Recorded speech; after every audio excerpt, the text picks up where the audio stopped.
నమస్తే అడ్స్మల్ శ్రీనివాస్ గారు, welcome to icon politics. నమస్కారం. సార్, ఒక చిన్న డౌట్ వచ్చింది సార్. ఒక కామెంట్ వచ్చింది మాకు. సో గతంలో 2014 ఏదైతే ఆ, చంద్రబాబు నాయుడు గారు సీఎం అయిన తర్వాత అమరావతిని తీసుకురావడం జరిగింది. దానికి జగన్మోహన్ రెడ్డి గారు సానుకూలంగా స్పందించి అసెంబ్లీలోనే 33,000 ఎకరాలు కాదు, ఇంకా కొంచెం ఎక్కువ కావాలని చెప్పడం జరిగింది. 19లో మళ్ళీ జగన్మోహన్ రెడ్డి గారు వచ్చిన తర్వాత 3 రాజధానులు చెప్పడం జరిగింది. ఏ రాజధాని ఎక్కడ తరలించే పరిస్థితి అమరావతిలోనే అని చెప్పిన పరిస్థితి మనం చూసాం. అండ్ నెక్స్ట్ ఇప్పుడు కూటమి ప్రభుత్వం అనేది భారీ మెజారిటీ విన్ అయిన తర్వాత మోడీ గారు వచ్చి 15,000 కోట్ల రూపాయలు కేవలం అమరావతికి ఇవ్వడం అనేది ఒక మంచి పరిణామం. సో ఇప్పుడు జగన్మోహన్ రెడ్డి గారి పరిస్థితి ఏమని మీరు భావిస్తున్నారు? జగన్మోహన్ రెడ్డి గారి స్టాండ్ ఇప్పటికే 3 రాజధానుల మీద ఆయన స్టిక్ ఆన్ అయి ఉన్నారు, మీరు భావిస్తున్నారా? ఇప్పుడు జగన్మోహన్ రెడ్డి అనేటువంటి వ్యక్తి చపల చిత్తుడండి. అతనికి ఒకటే లక్ష్యం, ధనార్జన. అంటే ఈ ప్రపంచ కుబేరుడిగా మారాలనేటువంటిది ఆయన ఒక ఆశయం, సంకల్పం. అది సత్సంకల్పమా, దుష్ట సంకల్పమా, దుర్మార్గం అనేటువంటి పక్కన పెట్టండి. ఆ లక్ష్యం వైపు అతను నడుస్తున్నాడు. వాళ్ళ నాన్నగారు చనిపోక ముందు వాళ్ళ నాన్నగారు అధికారాన్ని అడ్డం పెట్టుకుని కరువు తీరా సంపాదించాడు, తరతరాలకు సరిపడగా సంపాదించాడు. తర్వాత వాళ్ళ నాన్నగారు చనిపోయిన తర్వాత దాన్ని ఇంకా వాళ్ళ ఆ కేసులు గీసులు ఎన్నాటి నుంచి తప్పించుకోవడానికి పార్టీ పెట్టాడు. పార్టీ పెట్టి వాళ్ళ నాన్నగారు చనిపోయాడు కాబట్టి వీళ్ళ ఇంట్లో ఒక్కళ్ళు కూడా జ్వరం రాకపోయినా కానీ చాలా మంది చచ్చిపోయారని చెప్పేసి వాళ్ళందరికీ ఓదార్పు యాత్ర చేశాడు. ఓదార్పు యాత్ర చేయటం ద్వారా రాష్ట్రం నలుమూలల ఆ రాజశేఖర రెడ్డి బొమ్మలు పెట్టాడు.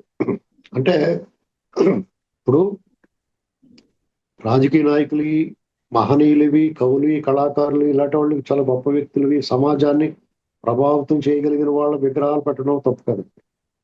అలాగే రాజశేఖర రెడ్డి అభిమానుల కోసం రాజశేఖర రెడ్డి గారు కూడా ఆయన కూడా అభిమానులు ఉన్నారు, ఆయన్ని కూడా ప్రేమించే వాళ్ళు ఉన్నారు కాబట్టి ఆయన విగ్రహాలు పెట్టడం కూడా తప్పు కాదు. కానీ విచ్చలవిడిగా విపరీతంగా జుగుప్స్ కలిగి చిరాకు వచ్చేలాగా, అంటే ఏటా ఈ గోళ అన్నట్టుగా ఒక ఊళ్ళో 10 విగ్రహాలు కూడా పెట్టారు. అంటే అది విపరీతం అనమాట. అంటే ఎక్స్ట్రీమ్కి వెళ్ళిపోయారు. ఇప్పుడు ఒకసారి పెట్టిన తర్వాత తీయలేరు అవడం లేదు. తీసిన కాడి నుంచి మళ్ళా మనోభావాలు దెబ్బతినిపోయి గట్ట అని చెప్పి మొదలెడతారు. ఇలాంటి పరిస్థితుల్లో అతను బలవంతంగా రుద్దేశారు కొన్ని. రుద్దేసి వాళ్ళకి అలా రుద్దేయడానికి ఎవరేమనుకుంటారో, ప్రజలతో సంబంధం లేదా, వాళ్ళ పనులు చేసుకుపోతారు, ఎవరితో సంబంధం ఉండదు. దాని ప్రలోభపడి వాళ్ళు పిచ్చి వాళ్ళు ఉంటారు కదా, ఆ పిచ్చి వాళ్ళు అందరూ కూడా వీళ్ళకి జయ అంటారు. అది మనం చూసాం. అతను ఏకంగా ముఖ్యమంత్రి అయిపోయాడు. ముఖ్యమంత్రి అయిపోయిన తర్వాత అతనికి అధికారం వచ్చేసింది, ఎత్తనం లభించింది. దాన్ని అడ్డం పెట్టుకుని విపరీతంగా మళ్ళీ దోపిడీ స్టార్ట్ చేశాడు. ఇంకా తను అప్పటికే సంపాదించింది చాలు అనుకోవచ్చు.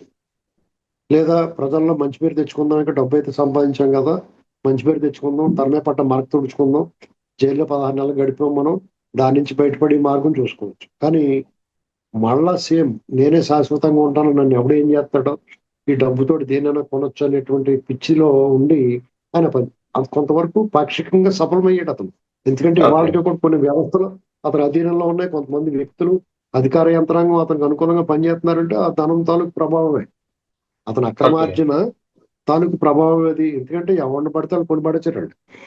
ఆఖరికి వాళ్ళ గురించి మంచిగా ఒక కామెంట్ పెట్టి కూడా ఎంతమంది డబ్బులు ఇస్తున్నారంటే ఏ రేంజ్ లో వాళ్ళు కలుషితం మంచినీటి బావిలో విషం కలిపినట్టు చేసేసారో చూసుకోండి. కాబట్టి ఈయన ఆ వైపే ఆలోచిస్తాడు. ఇప్పుడు అమరావతి విషయంలో ఖచ్చితంగా మాట మారుస్తాడు. ముందు అతను తనకు చంద్రబాబు నాయుడు గారి పేరు వచ్చేస్తుందేమో, పోటీ పడాలి మనం ఆయనతో పాటు అనుకున్నాడు. ఒకవేళ తాను కానీ అధికారంలోకి వస్తానేమో అనుకుని అమరావతి గురించి మాట్లాడాడు. భూమి కావాలన్నాడు, అప్పుడు లాక్కుందాం అని చెప్పేసి ఎత్తేసాడు. అతను అధికారంలో రాలేదు. సరే, ముందు మాట తిప్పుకోలేక నేను సపోర్ట్ ఇస్తున్నాను, 30,000 కాదు ఇంకే కావాలన్నాడు. తర్వాత మళ్ళా అమరావతి విషయంలో దీన్ని ఇలా కాదు, దీన్ని అడ్డం పెట్టుకుని చంద్రబాబు గారు అమరావతి భుజం మీద పెట్టుకుని చంద్రబాబు గారు కాల్చాలనుకున్నాడు. దానికి కులం ఆపాదించారు, అమరావతి అన్నారు, ఎన్ని చెయ్యాలని చేసేసారు. ఇంకేం మిగలలేదు. అమరావతిని మళ్ళీ పాతయ్యే వాడుతున్నారు. ఇప్పుడు చూడండి, కొత్తగా అమరావతి మీద ఏం బురచడం లేదు వాళ్ళకి. మొత్తం అంతా వాళ్ళకి ఏంటంటే రాష్ట్రం పట్ల ప్రేమ కానీ, ఆత్మగౌరవం కానీ, ఆత్మవిశ్వాసం కానీ, ఒక ఎమోషనల్ బాండింగ్ అని లేదు వాళ్ళకేమో. అనుభూతులు అయ్యి ఉండవు. గట్టిగా మళ్ళీ రాయినటువంటి మనుషులు, రాతి గుండె, రాతి హృదయం, వాళ్ళందరూ రాతి రథాలు ఏంటండి, ఓకే. కథలు రాతి రథం కథలతో మెదలతో రథం మాత్రం కనపడుతూ ఉంటుంది మంచి అందంగా. అలాంటి పరిస్థితి వీళ్ళందరూ. ఇలాంటి పరిస్థితుల్లో వీళ్ళు అధికారంలో రాగానే అమరావతిని చంపాలనుకున్నాడు అంతే. దాన్ని చంపడం ద్వారా చంద్రబాబు నాయుడు గారిని మానసికంగా కుంగదీయాలనుకున్నాడు. అలాగే చంద్రబాబు నాయుడు గారిని నమ్మి మేము చంద్రబాబు గారిని చూసి ఇచ్చామన్నారు కదా, దానికి ఒళ్ళు మండిపోయింది అతనికి. నువ్వు చంద్రబాబు గారిని చూసి ఇచ్చావా, అయితే దీన్ని నాశనం చేస్తాను, చంద్రబాబు ఏం కాపాడతాడో చూద్దాం అన్నట్టుగా దాన్ని సర్వనాశనం చేశాడు. ఓకే. అక్కడ ఆ రైతుల గొప్పతనం ఏంటంటే జగన్మోహన్ రెడ్డి దుర్మార్గాన్ని తెలుసుకున్నారు కానీ చంద్రబాబు నాయుడు గారిని దూషించలేదు. మీరు గమనించండి. అవును. మామూలుగా అయితే ఏం చేస్తావు, ఇప్పుడు మిమ్మల్ని ఎవడన్నా నువ్వు అలాగే వెళ్ళబోయా అన్నారు అనుకో, నువ్వు అలా దారిలో వెళ్ళావు, నీకు యాక్సిడెంట్ అయింది అనుకో, నువ్వు వెళ్ళమన్నా కాబట్టి వెళ్ళాను లేకపోతే అంటారు. అవునా కదా? అవును. అవునవును. ఇప్పుడు మిమ్మల్ని ఇప్పుడు చిన్న వెరీ సింపుల్ అండి. మిమ్మల్ని ఓ 10,000 రూపాయలు ఒక దాంట్లో ఇన్వెస్ట్ చేయమంటాడు. అందులో లాభం వచ్చింది అనుకోండి, మీరు తినేస్తారు, ఆడు గుర్తుపెట్టుకోరు మీకు చెప్పినోండి. అది పోయినాయి అనుకోండి, ఏదో చెప్పాడు నాకు అందుకని అలాగే అయిపోయినాయి అంటారు. అంటారా అంటారా? అవును. సహజం. అవునవును. అదే సేమ్ సూత్రాన్ని ఇక్కడ అమలు చేసాడు ఇతను. అమరావతి రైతులు దగ్గర భూమి సేకరించాడు, అమరావతి పెడతాన్నాడు ఈయన.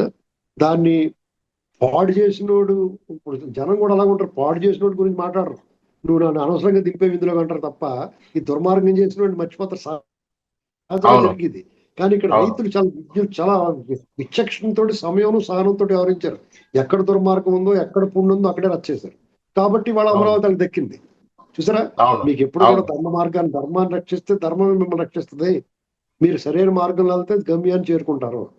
అడ్డదారిలో వెళ్ళాలనుకున్నా లేకపోతే వక్ర మార్గంలో వెళ్ళాలనుకున్నా కానీ మీరు అటు ఇటు తిరుగుతారు తప్ప లక్ష్యాన్ని చేరుకోలేరు అనేటువంటి దానికి ఇది ఒక ప్రూవెన్ ఫ్యాక్ట్. అవును. ఇక్కడ మనకి జగన్మోహన్ రెడ్డి ఏమైంది, అమరావతి విషయమే కాకుండా అతని తాలూకు వక్ర బుద్ధి, కురచ బుద్ధి, దుర్మార్గం, ద్రోహం, వంచన అనేటువంటివి ఎస్టాబ్లిష్ అయింది అతని మనసు. అలాగే అతని అరాచకం అంతా రాష్ట్రంలో మిగతా ప్రాంతాల్లో అరాచకం చేసింది. నిర్లక్ష్యం, ప్రజల పట్ల బాధ్యత లేనితనం, అవినీతి, అశ్రిత పక్షపాతం, ఇలాంటివన్నీ కూడా ఒక్కొక్కటి స్టెప్ అతను మెట్లు దిక్కుంటూ వచ్చేసాడు. దాంతో రాష్ట్రం అంతా ఏకమై తిరుగుబాటు చేసి అతను చూస్తారు పక్కకి. ఇప్పుడు మరి వాళ్ళకి దారి ఏది? కొన్ని సాధారణంగా ఎవడన్నా ఏం చేస్తాడు, రాజకీయ నాయకుడు ఒక ప్రయత్నం చేస్తాడు, ఏదో అతను నచ్చిన మార్గంలో మంచో చెడో అది ఒక పాలసీతో వెళ్తాడు. అది కాదు, తప్పు, ప్రజలు యాక్సెప్ట్ చేయట్లేదు అనుకున్నప్పుడు దాన్ని సమీక్ష చేసుకుంటాడు, దాన్ని సరి చేసుకుంటాడు. ఒకవేళ తప్పు ఉంటే పశ్చాత్తాపడతాడు, పరివర్తన చెంది దాన్ని మార్చుకుప్పుడు 2004లో సమైక్యాంధ్ర నినాదంతో చంద్రబాబు నాయుడు గారు ఎన్నికలకు వెళ్ళాడు. అవును.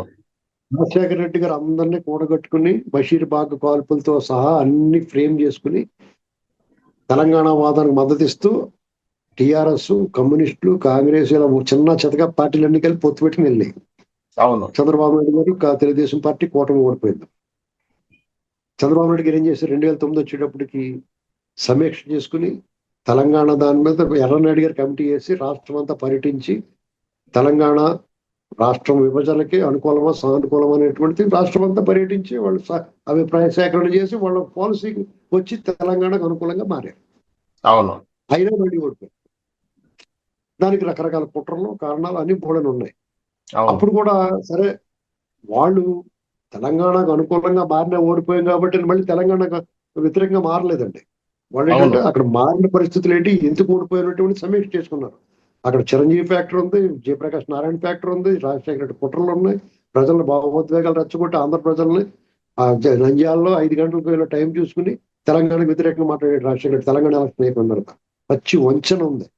కాబట్టి అలా సమీక్ష చేసుకున్న వాళ్ళు తెలంగాణ వాదానికి కట్టుబడి ఉన్నారు, రాష్ట్ర విభజనకి అనుకూలంగా మాట్లాడారు. అప్పుడు 2014లో రాష్ట్ర విభజన అయింది, చంద్రబాబు నాయుడు గారు ముఖ్యమంత్రి అయ్యాడు. మళ్ళీ ఆయనకి జగన్మోహన్ రెడ్డి లాంటి ఒక ప్రత్యర్థి, దుర్మార్గుడు, అరాచకవాది తగిలాడు. ఎప్పటికీ కూడా బెడద ఉంది.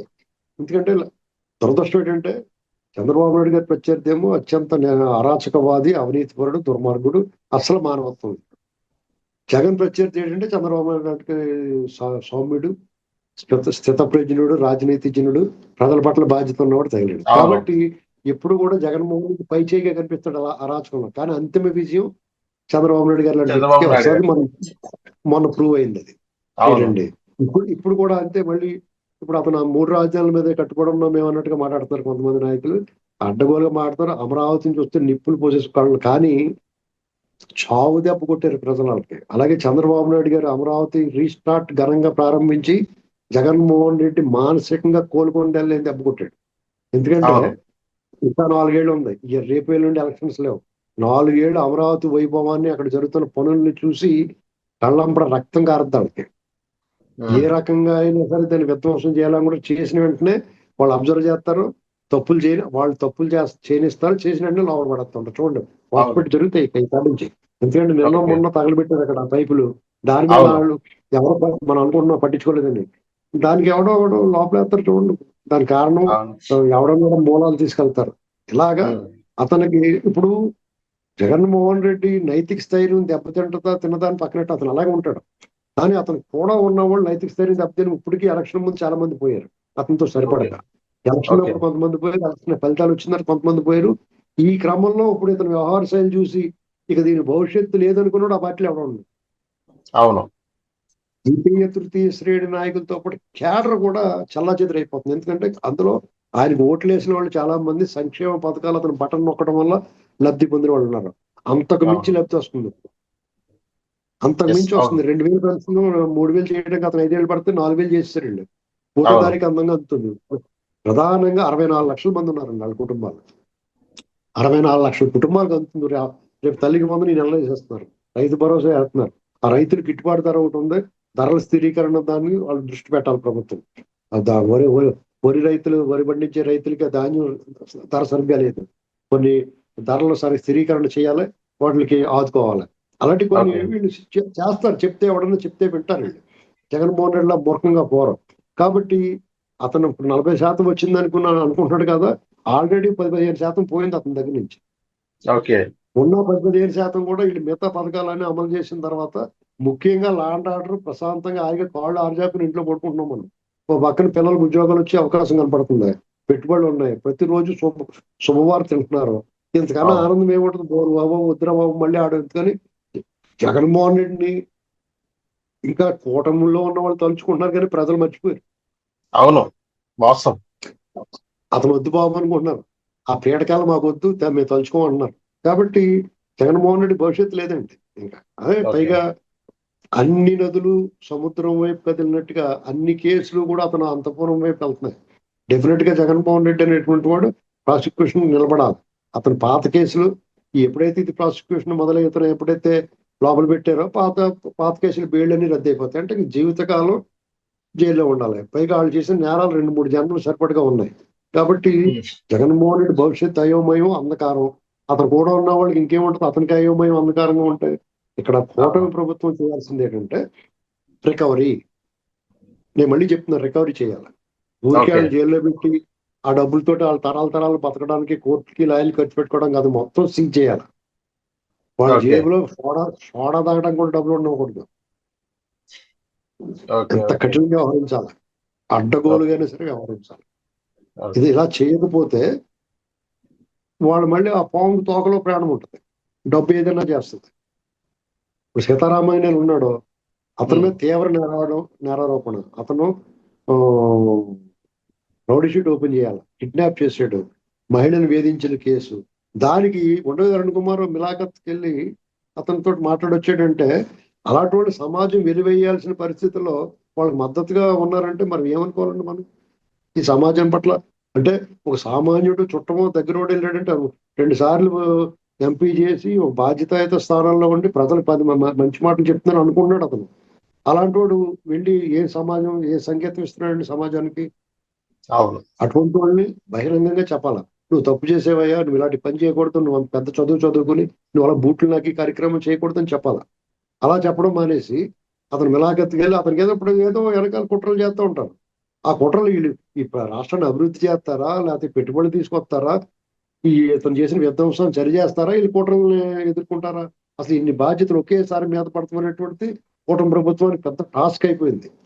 ఓకే. ఎక్కడే కార్యక్రమం జరిగినా 1కి 100 రెట్లు అప్రమత్తంగా ఉండాల్సి వస్తుంది. సాధారణంగా ఉండే పరిస్థితుల్లో కూడా వాళ్ళకి చీమ చిటుకుమంటే ఉలికిపడే పరిస్థితి తీసుకొచ్చాడు. ఎందుకంటే ఇటువంటి పాములు బయట తిరుగుతున్నప్పుడు ఏ పాము ఎక్కడికి వచ్చి నిలబడద్దో వాళ్ళకి ఏంటంటే మానవత్వం లేదు, దుర్మార్గం, అత్యంత నీచంగా వ్యవహరిస్తారు. ఉత్తములు, మధ్యములు, మా అధములు ఉంటారు. వీళ్ళు అధమాధములు.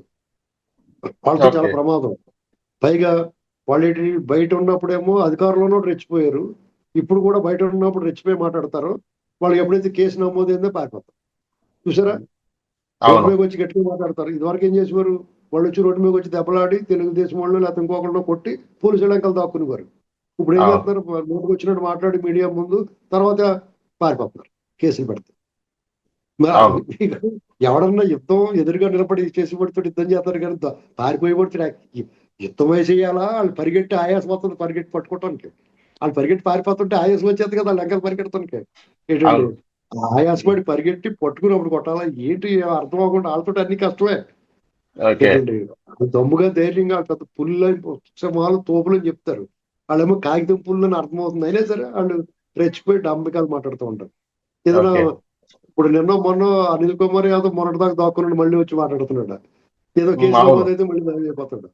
ఏంటండి, కానీ వీళ్ళందరూ అంతే కదా. లేటుకి రావచ్చులే కానీ రావడం మాత్రం పక్కా అంటున్నారు ఆయన. ఎవరండి, అనిల్ కుమార్ యాదవ్ లేటుకి రావచ్చు, రావడం మాత్రం పక్కా అంటున్నారు ఆయన. ఎవరు వస్తారండి, ఏమొస్తారండి, వీళ్ళందరూ జైలుకేమో, జైలు వాళ్ళు చెప్తున్నాడు మేము అందరూ తప్పకుండా వస్తాం లోపలికి, మీరు కదా వెయిట్ చేయండి, వీళ్ళు సరిగ్గా మమ్మల్ని హ్యాండిల్ చేయట్లేదు, వీళ్ళు సరిగ్గా హ్యాండిల్ చేస్తే ఎప్పుడు వచ్చేసి వాళ్ళు మీరు బెంగెట్టుకోకుండా మనందరం కూర్చొని లోపల అష్టచమ్మ ఆడుకుందాం అంటాడేమో. ఏంటండి. Okay. Okay. So thank you sir, మా అకౌంట్ పాలిటిక్స్ వచ్చినందుకు.